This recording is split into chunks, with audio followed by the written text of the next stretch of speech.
Hello, everybody, and welcome to the Chakra Way Meditation Podcast. Today, I am delighted to be joined by Kimberly Braun. And Kimberly has an extraordinary breadth and depth of energy healing and work that she does. She is a minister, she is an author, she is a speaker, and I think most invitingly, she is a mystic adventurer. So I want to say welcome, Kimberly, and thank you so much for joining me today. Thank you for having me. It's great to be with you. So, I mean, looking at your bio, you do an awful lot of things, but one of the things that pops out as a fascinating fact about you is that you were a Carmelite nun. And so, I mean, just talk me through a little bit of your life story about, I don't know, what you do now and how you've got there, just a little bit of about your history and where you've come from in Thank your you so spiritual much. adventuring. I know, right? Well, what's fascinating about that Carmelite nun chapter of my life is it tends to be a very big entry point into relationship with people for me. In some ways, it hits that kind of novel curiosity because of all the stereotypes we've got around a nun. Mhm. And I get the typical, you don't look like a nun, which tells me they have an idea of what a nun is Yeah. or looks like. Yeah. But even more commonly, it lets people relax into their own stories. They're like, wow, how many women have said, gosh, I've wanted to go to a monastery. I feel this call and this urge.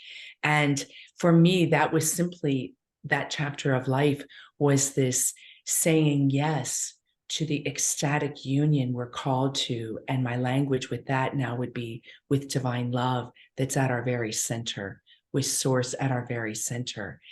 And those experiences of that aspect or worldview, that all creation is this pulsing source that is love, that is all the descriptors that could be caught in the word love. That has been opening to me since I was really young and very spontaneously. I think we all have such tremendous gifts. And one of mine has been in moments of deep openness, where my heart really opened with a question.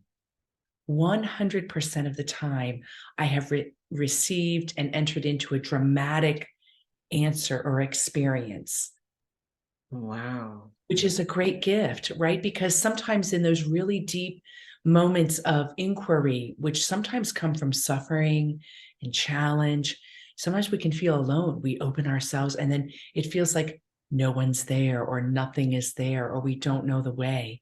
Mm. And I when I go into that place, I experience unsolicited this being held and seen by a source that's beyond words. And that's been really powerful in my life. Wow, Uh, that's such an extraordinary gift to have. Because I think um, everybody who is on any kind of spiritual quests is constantly asking themselves questions. That's the whole sort of journey, isn't it? Is asking questions of yourself. For example, I'm in the middle of a process now with a one of my mentors, and I'm being asked, what is it that I want to die, not just let go of, but die within me, that doesn't nurture me or sustain me. And for me, it's just like I kind of know the answer, but I want to know deeper. I'm looking. So if I were you, I would ask that, and then the answer would come. And so it's, for most of us, it's a source of frustration that doesn't just drop straight in.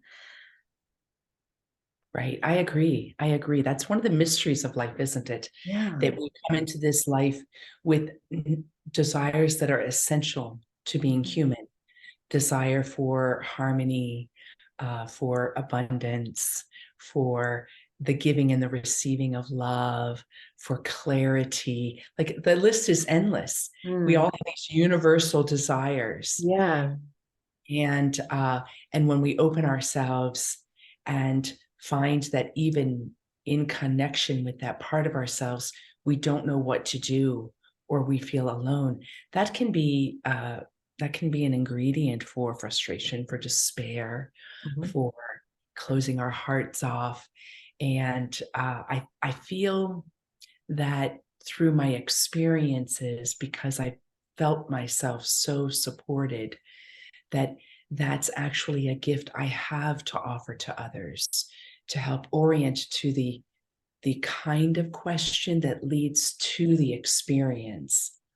Because sometimes our questions are maybe one layer away from the deeper question, where the answer can be experienced.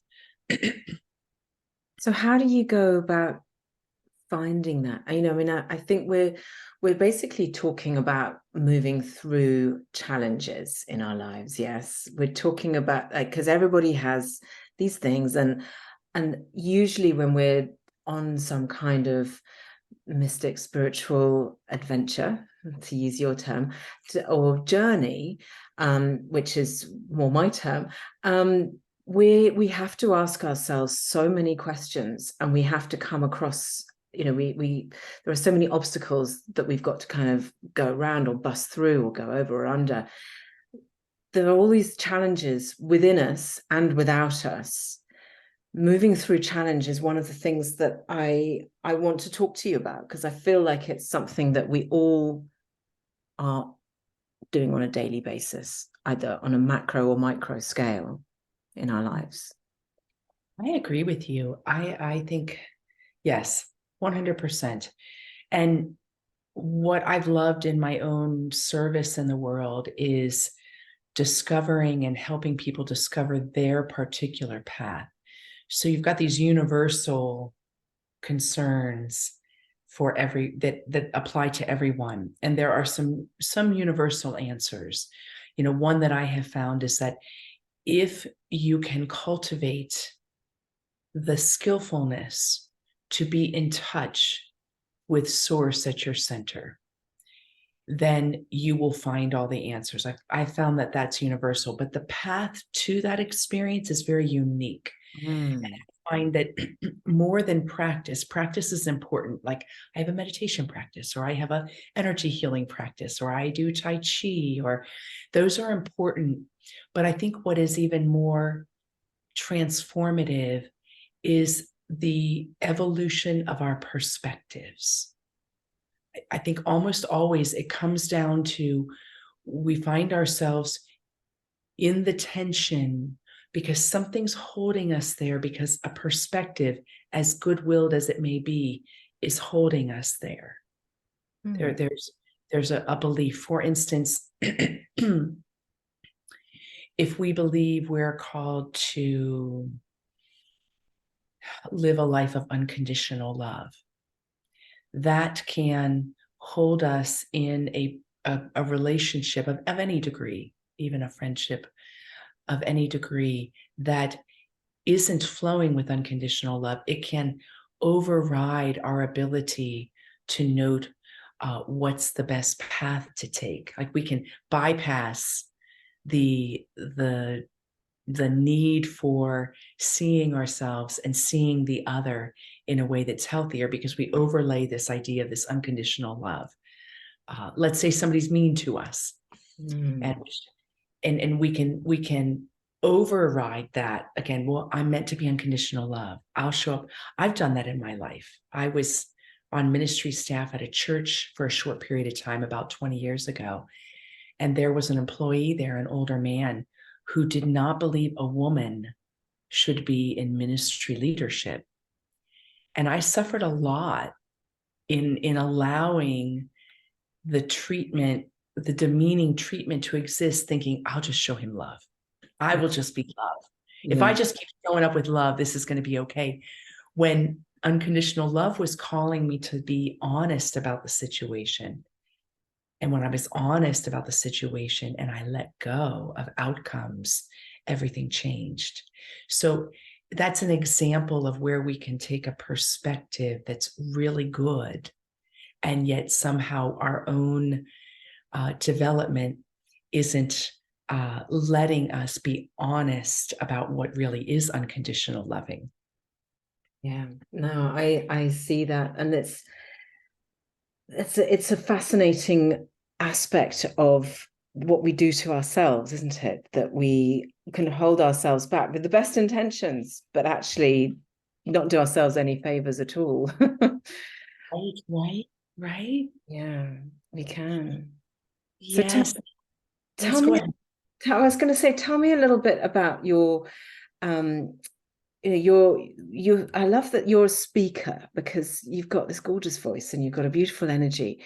What are you called to speak about when you go to do a speaking work? Like, what is your message and what is your most, the thing that you get asked to talk about the most? Right. And so, having done it for so many years, it's wide and varied where the directions go because I will go wherever anybody calls me into. And then I will do a discovery session to define what's really at the core of their needs and their desires here. Mm-hmm. But overall, I am always tending to be an instrument for people to discover that getting in touch with themselves is easier than what they think, and that living a fulfilled life is possible, that there's a potential within to live a level of fullness, to live a level that has us on the edge of our knowing, that's more available to us than what we realize. So first, my words tend to inspire, which Mm. means somebody hears them and they're like, they start to believe, they feel a belief in themselves. Maybe they're not stable in it, but they feel it. They're like, oh, wow, maybe I could live a life of joy. There's kind of a touch in. And then from there, I can offer the words that show first how understandably possible it is, because our minds want to understand that it's possible. And second, uh, offer the types of perspectives and practices that can be integrated easily into daily life. So what kind of practices do you use? I mean, I have on my set of tools of things that I do, so I'd be fascinated to see. I'm imagining that there's going to be a little bit of alignment here, but what are your tools, your chosen tools that you teach?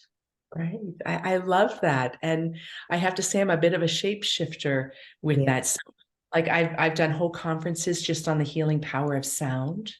Ah, And we've explored various sounds to help people come into healing or energy vibration that's aligned with their soul mhm. and their desires.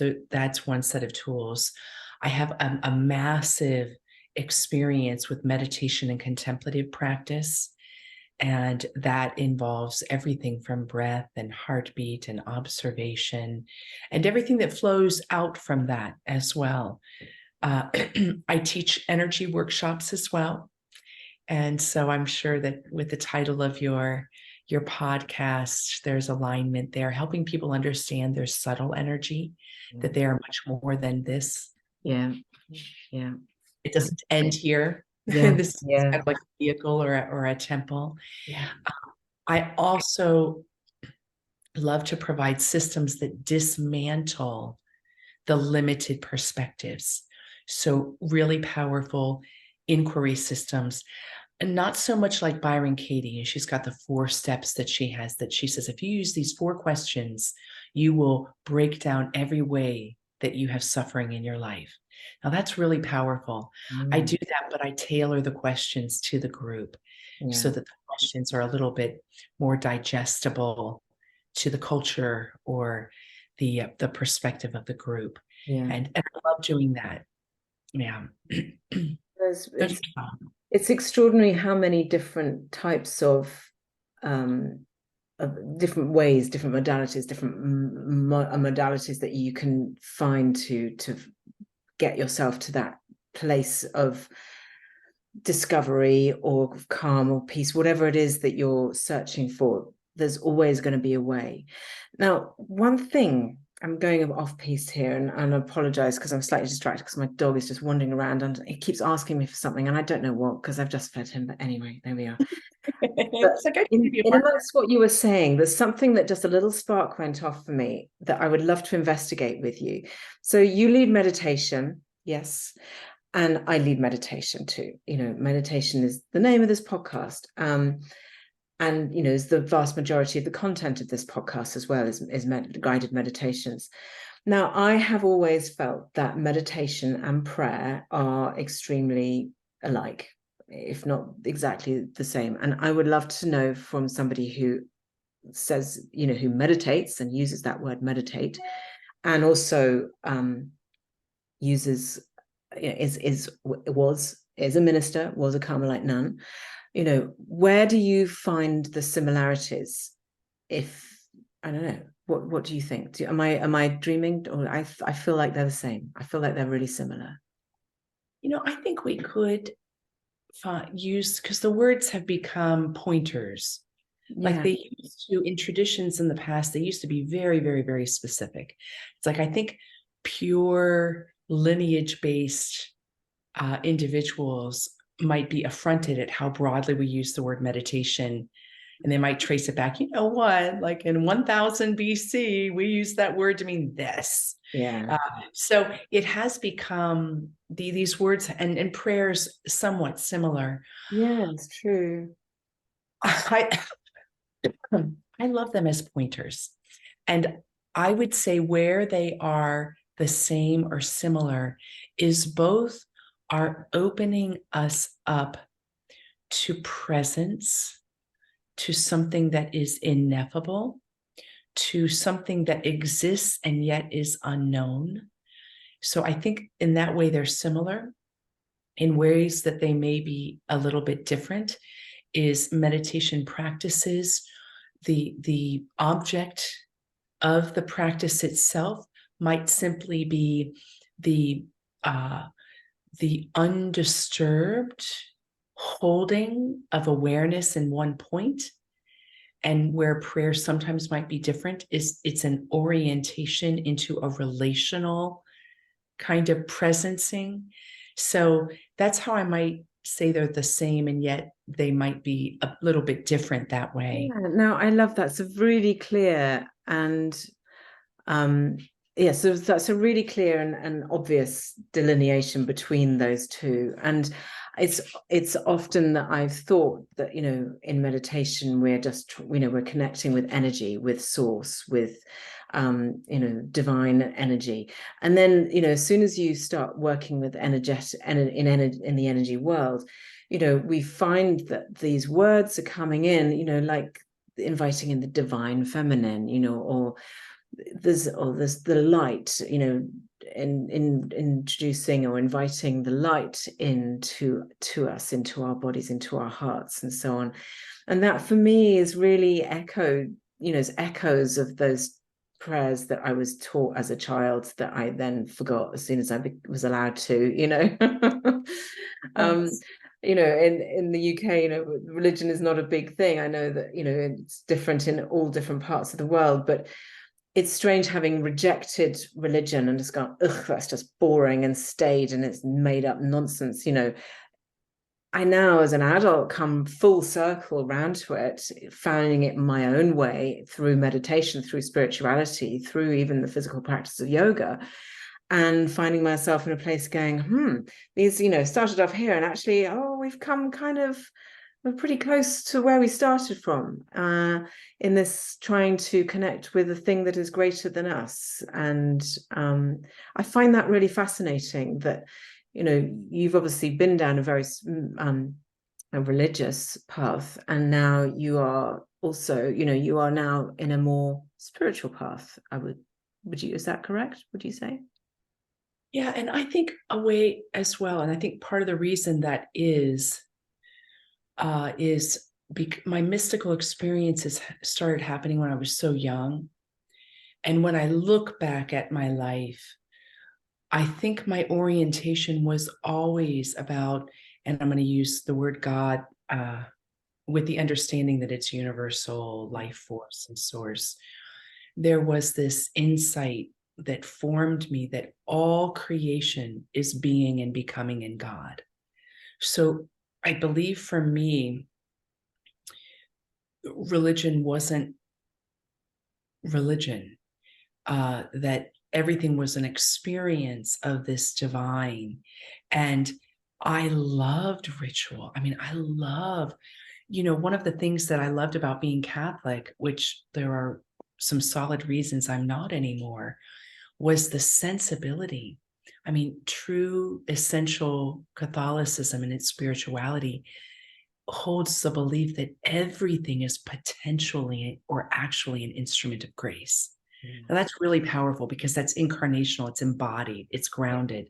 Yes. Now, if we took that religious tradition with these understandings of the Christ experience, we wouldn't have the sedentary and dogmatic systems holding us in. I think they're inevitable that it happens because human beings like patterns that don't change. Yeah. We want to think, I've got the truth, and like it's never going to change. We're still in that place of fear. Yeah, absolutely. So I think for me, religion, it did play a really big part, and it was a container that was very powerful.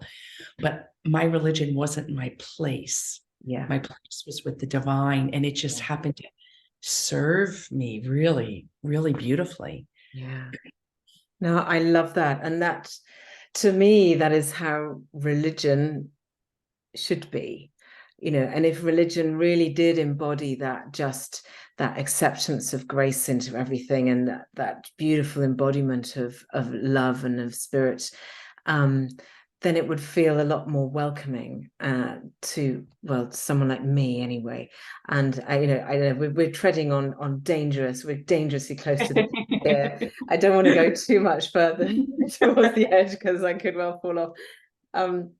But I agree with you. That structure and the dogma and the so on of religion is not for everybody. But it does serve a purpose in terms of that guidance towards that beautiful level of spirituality that I can, that I think is really nurturing for the soul. And I think it's one that if you move towards in your own way, and you move towards it at a pace that works for you, using the modalities and that work for you, then it is a huge source of comfort and strength to have that belief system. I think we all, as humans, I think we need to have beliefs, don't you? We love beliefs, we love ritual. And I think beliefs they give juice to our life. Like, I believe in goodness. I mean, that can hold us through a storm so powerfully, and it lets us touch a part of ourselves that I think is really real. Yeah, I think beliefs are really, really powerful, really important. And ritual is when in my seminary training, we spent a period of time studying the nature of ritual. And when you look at it sociologically and anthropologically and psychologically, and that we as human beings, we do well with ritual because ritual gives us a safe place to relax into and to open up in a new way. So when rituals let us do that, when they let us let go and open, they're alive.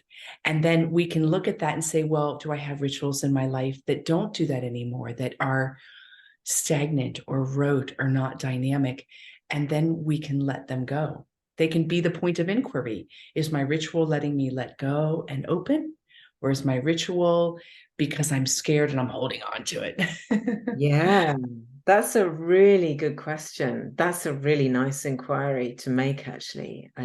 Yeah, because that is one of the big questions when you're doing an inquiry is, what is it that I need to let go of? What is it that's not serving me? What do I, where am I with these things that are patterns or, staples within my behavior, like, and an experience of life? What is it that I need to let go of? And so, yeah, I love that.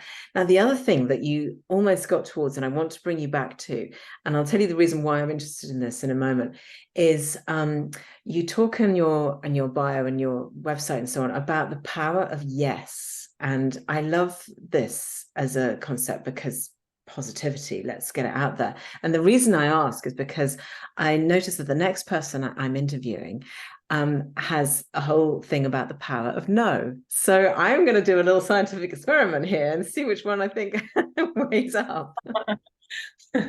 That's really great. So my whole conviction about our call to live yes comes from my belief that we actually are a yes of spirit in form. We are consciousness in form. So there was something in the uncreated that was a yes about existence. And so therefore, because we exist, we are a vibrating yes. That's it. And if as we awaken to that reality, we discover we can live going from, and I'll use a biblical phrase, going from glory to glory. We can go from yes to yes. What that does is that situates how we act and respond according to the deeper yes. And when we're in that fundamental yes, our yeses and our nos are aligned with our being. And that makes it easier to do the yeses and the nos, because I'm a big believer, I know. And especially I'm not that, I try not to be that gender oriented, but I have found over the years that women have a really hard time sometimes saying no, feeling guilt, feeling shame, feeling that it's not okay. I mean, the word boundaries is still very big and operative in the healing process. And as we cultivate, see, you can tell I'm a banquet-oriented person. So as we come to the source, our saying yes and no can be done with grace. It's not like a no against, it's a no in service of the yes. It's like, oh, what is serving me? Because what's going to serve me is going to serve the whole. Is this serving all? Yes. Is this serving all? No. And both are at the service of the yes, the bigger yes. So that's where I come from with that. And I love helping people navigate it. I know in one of my retreats, everyone put into practice being really super, super present in their yeses and nos all day long and discovering what happened, discovering how it could feel very affirming to say yes. Oh, yes. We're like, yes. And then when it came to no, it was hard and contracted and distracting. And that let me know then that that person was not aligned with their deeper yes, because that gives the grace to say no with grace as well. So there's your sign. There's my part. It's your part. Fascinating. I shall take it and run with that and see what the power of no is. And I mean, but there's no denying what you've said. We have difficulty with saying no. A lot of the time. As you said, boundaries, big thing. Saying yes is much easier than saying no, because we don't want to hurt somebody's feelings, or we don't want, and so it's a very powerful thing to actually be conscious of that. I love that. I'm going to be a bit more conscious of my yeses and my nos as I move through my week this week. So Kimberly, tell me a little bit about your book, Miracles in the Naked Light. Is this a new book or one that's been around for a while? No, I just published last month, Miracles in the Naked Light. Beautiful. I'm spending this year in service of it. This is a fleshing out. I did a TED Talk a number of years ago that contains the seeds of what's in here. And what's in here is my own experience of what happens when we surrender into the unknown and give our yes in a way that takes us into realms we had no idea we could do. And on the practical level, I was a Carmelite nun. I had been asked after I took vows for life to join a new community just to bolster the ranks. And when I was there, unexpectedly, I received a call from Spirit. And that call said, build the permanent monastery. And I gave this massive yes, because I longed for us to have our monastery. But I didn't know that actually it was literal, that actually in that big yes, I was downloaded at 29 years old with the ability and capacity to actually be the general contractor, the spokesperson for it. And the monastery is beautiful. So this recounts the miracles, and it also recounts the challenges that happened in the service of the miracles too. Because whenever we say yes, and we step into that full light that we are, that light shines on everything. That mean that light shines where there's a need of healing in the collective. That light shines where there's goodness in the collective, and that all comes out. That all comes out. So you get the deeper story in this book that was magnificent, and that project just flowed through me, and it's so beautiful. The monastery is so beautiful. It's 17,000 square feet, mission style architecture. We built it we had a little bit of money, but not much, and we had miracle after miracle happen. When we were donated 640 acres of land, wow. We were able to choose the land we wanted, but we didn't even have underground. I mean, we designed the entire underground, brought 3-phase power in, and really it's a symbol of what every person is called to. So my hope is that over time people will even use a lexicon like, well, what's my monastery? Yeah. They're like, this was my monastery. Yeah. What's your monastery? That's extraordinary. And in the book, you I mean, I suppose the lessons just come along with the miracles and with the journey of this extraordinary thing that you've achieved. And then this was a little while ago, and then you left that monastery, and it's still there and active and operating. And yes, so I don't know a lot about the community when I left, and that too was a whole spirit download that I had not expected. When I left, I was seen as losing my way. Right. Because I was asking to be released of my vows, and I fit in contemplative life. So it wasn't encouraged that I have contact with the community. Yeah. So it was a big loss, but I understood the theology. You know, they were coming from a place of love. And here was another teaching for me. I was given the compassion and the understanding and the forgiveness to see, of course, they would think I might be going to hell. Of course. Yeah. Because of where their love was. And even though I had to then make that transition alone and lose many dear friends, I understood. And that too is grace, right? Total grace. And as you transitioned out of that life and into the one that you stepped into, you then embraced so many other things. So, you're energy healer, Reiki master, like all of these things, did they just appear and just come to you naturally as you traveled through your life? I mean, it's a fascinating journey to me that you just sort of transitioned. Talk to me a little bit about that. It is a pretty dramatic transition. I would say that definitely leaving held immense challenges. The sense of where do I belong and things like that. But my inner clarity was so solid. I mean, I was clear as day. So I had this unshakable peace. And what I did is I stayed really close to that presence. And like a child would do, when a child knows what makes their heart happy, and then they just go with that. I think as adults, we're called to have that childlike innocence in our spirituality. So for me, where there was life, I naturally felt it was true. So as I experienced other traditions, like my seminary was very progressive. When I studied Buddhism, I could tap into the resonance there and open up in a childlike way to the truth that was there. When I studied energy healing modalities that come from different traditions, I could feel the resonance.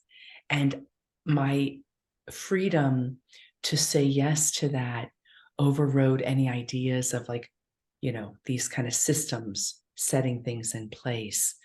That has the blessing of having a universality to my spirituality that has the inherent challenge of I don't belong to a particular church. I am an itinerant minister whose community is humanity, which sometimes, I'd like to just have a church or something, have like a steady community that's my own and I'm a part of. But I love that your spirituality has a universality about it, and I love that because I feel like that's so true. It just feels true that actually spirituality is universal, and that is really, well, for me, that resonates. That feels right.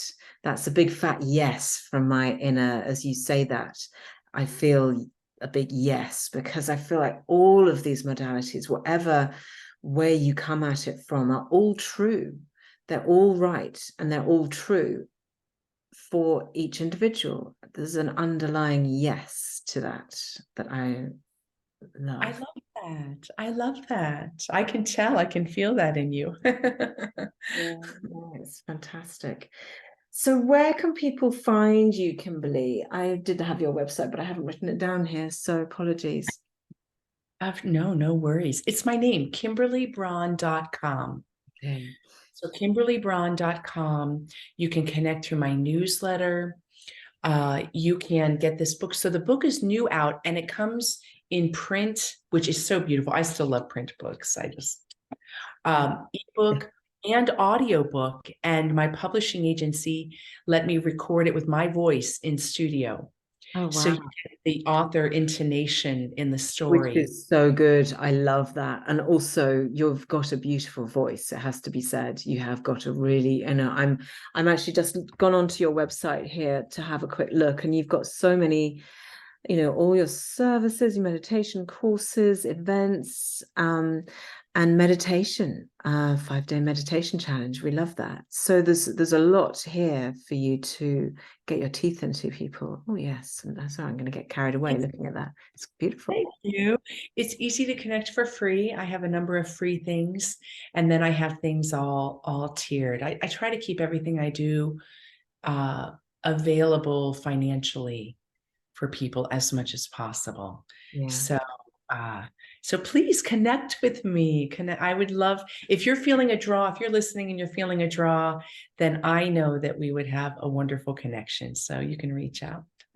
So true. Trust your guts, everybody. Trust that instinct, that instinctual thing that just connects you. You're so beautifully heart-led. Everything, it feels, when your energy feels so huge-hearted and wholehearted.